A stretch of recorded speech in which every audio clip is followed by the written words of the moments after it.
وعن أبي هريرة رضي الله تعالى عنه قال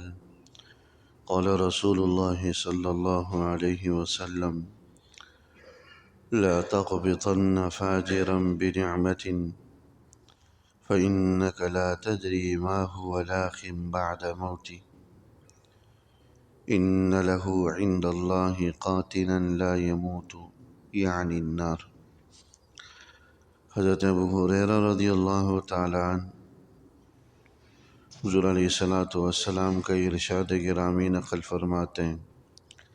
لا تغبطن فاجرا بنعمت، کسی فاسق فاجر اور اللہ کے نافرمان شخص کے پاس کوئی نعمت دیکھ کر تم رشک مت کرو، فإنك لا تدري ما هو لاق بعد موته، کیونکہ تمہیں نہیں پتہ کہ وہ مرنے کے بعد کن حالات سے دوچار ہوگا، کس قسم کے عذاب اور تکالیف کا اس کو سامنا کرنا پڑے گا۔ ان له عند اللہ قاتلا لا يموت، اس کے لیے اللہ کے پاس ایک ایسا قاتل ہے جسے کبھی موت نہیں آئے گی، جس پر کبھی فنا طاری نہیں ہوگا، یعنی جہنم کی آگ۔ یہ دنیا اللہ جل شانہ نے ایک آزمائش کی جگہ بنائی ہے، یہاں پر کسی کے پاس راحت کے اور دنیا کے اسباب کا جمع ہو جانا یہ اس کے اللہ کا محبوب ہونے کی علامت نہیں ہے، اور نہ ہی کسی کو نہ ملنا اللہ کا مبغوض اور ناپسندیدہ ہونے کی کوئی دلیل اور کوئی نشانی۔ دنیا اللہ جل شانہ کے نزدیک ایک مچھر کے پر کے بقدر بھی حیثیت نہیں رکھتی۔ بعض روایات کے اندر یہ الفاظ بھی کہ اگر مچھر کے پر کے بقدر بھی اللہ کے نزدیک اس دنیا کی کوئی حیثیت ہوتی تو ایک کافر کو پانی کے قطرہ بھی نصیب نہ ہوتا، تو اس کی کوئی اللہ کے نزدیک کوئی حیثیت نہیں ہے۔ بسا اوقات نافرمانوں کو، کافروں کو، غیر مسلموں کو یہ دنیا وافر مقدار میں دے دی جاتی، چونکہ ان کے لیے یہ دنیا ایک جنت کی طرح ہے، آخرت میں ان کا کوئی حصہ نہیں ہوگا۔ اس لیے اس حدیث میں اس بات کو سمجھایا جا رہا ہے کہ اگر کسی فاسق فاجر کافر اور اللہ اس کے رسول کے نافرمان کے پاس کوئی تم مال دیکھو، نعمت دیکھو کہ اولاد بھی اس کے پاس ہے، مال بھی اس کے پاس ہے، دنیاوی اسباب راحت کے سارے اس کے پاس موجود ہیں، تو اس پر رشک مت کرو، اس پر رشک نہیں کرو کہ بھئی اس کو یہ چیزیں ملی ہیں، کاش مجھے بھی مل جاتی۔ جیسے کہ قارون، حضرت موسیٰ علیہ السلام کے زمانے میں مالدار شخص گزرا جس کے خزانوں کی چابیاں بھی لوگوں کی ایک بڑی جماعت اٹھایا کرتی تھی۔ اس کے مال کو دیکھ کر اس کی قوم کے لوگ یہ رشک کرنے لگے تھے، یا لیتنی مثل ما اوتی، کاش ہمیں بھی یہی مل جاتا جو قارون کو ملا۔ تو سمجھدار لوگوں نے اس وقت بھی یہی کہا تھا کہ اس چیز پر جو فانی ہے، جو ختم ہونے والی ہے، رشک مت کرو، یہ چیز رشک کرنے کے قابل نہیں۔ رشک کرنے کے قابل تو وہ چیز ہے جس کو بقا اور دوام حاصل ہے، جو آخرت میں باقی رہنے والی، وہ عبادات اور طاعات۔ رشک کا مطلب ہوتا ہے کہ کسی کے پاس نعمت دیکھ کر خوش ہونا اور اس کے ملنے کی آرزو کرنا کہ ہمیں بھی مل جائے، ہمیں بھی نصیب ہو جائے، ہمیں بھی حاصل ہو جائے، یہ رشک کہلاتا ہے۔ تو اس حدیث میں فرمایا جا رہا ہے کہ کافر کے پاس نعمت دیکھ کر رشک نہ کرو، یعنی اب خود کے ملنے کی آرزو تمنا نہ کرو، کیونکہ اس کو تو اللہ نے دنیا میں دے دیا، لیکن آخرت میں وہ کس صورتحال سے دوچار ہوگا آپ کو نہیں پتہ۔ دنیا میں ہی اس کا حصہ ختم کر دیا گیا،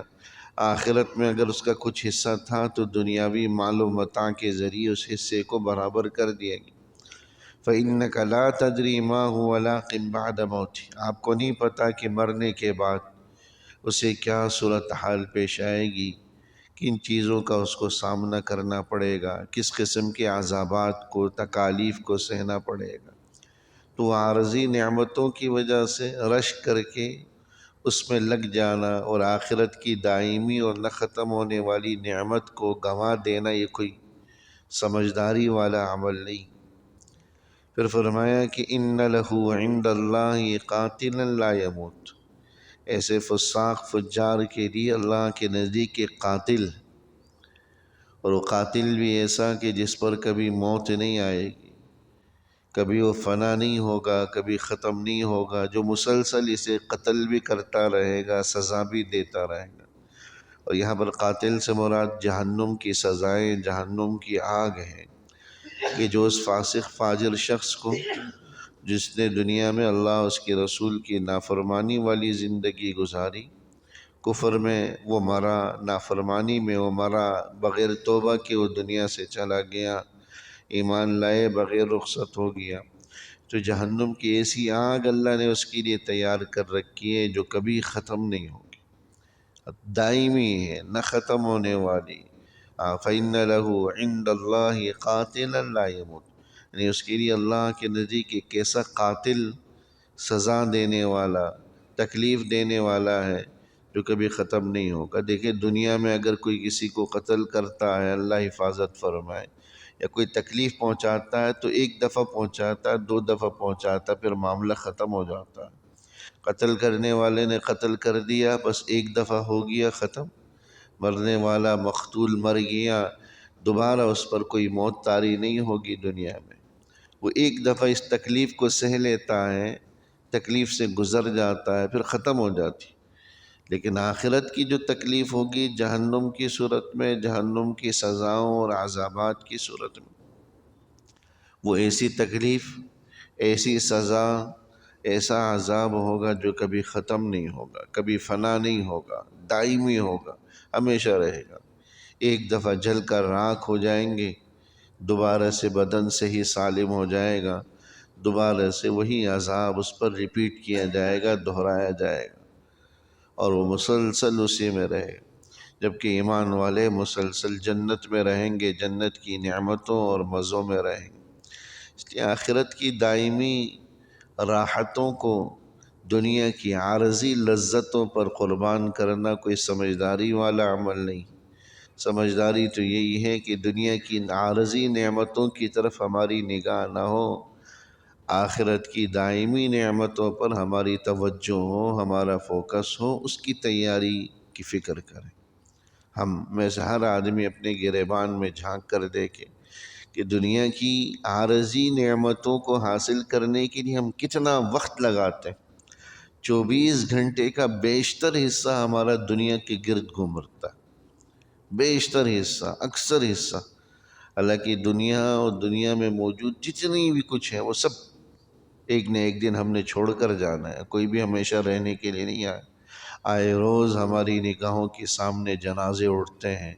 ہم جنازے پڑھتے ہیں، ہمیں یقین ہے کہ مجھے بھی یہ سب کچھ چھوڑ چھاڑ کر جانا ہے، لیکن پھر بھی لگے ہوئے ہیں،